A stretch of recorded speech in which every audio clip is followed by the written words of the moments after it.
આ બધા જાણો છો કે પોલીસ અને પીએસઆઈની ભરતી જાહેર થઈ ચૂકી છે અને વિદ્યાર્થીઓને જાહેરાત થતાની સાથે જ એક નહીં અનેક પ્રશ્નો છે.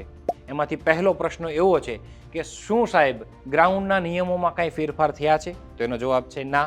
જે જૂની પદ્ધતિ મુજબ ગ્રાઉન્ડ હતું એ જ છે, એટલે કે પુરુષ ઉમેદવાર માટે 5 કિલોમીટર 25 મિનિટમાં અને મહિલાઓ માટે 1600 મીટર 9 અને 30 સેકન્ડમાં.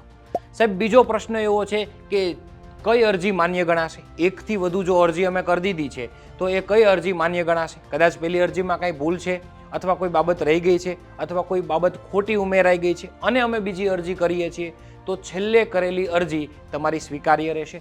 સાહેબ ત્રીજો પ્રશ્ન એવો છે કે અમે શરીરે અમારે ટેટુ હોય છે અથવા કોઈ જગ્યાએ એવી કોઈ ચિહ્ન કરેલા હોય છે તો શું મેડિકલમાં તકલીફ આવે? તો એનો જવાબ એ છે કે તમે લેખિત પાસ કરો, ગ્રાઉન્ડ પાસ કરો, પછી જ્યારે મેડિકલ કરો એ દરમિયાન એને તમારે દૂર કરવાનું હોય છે.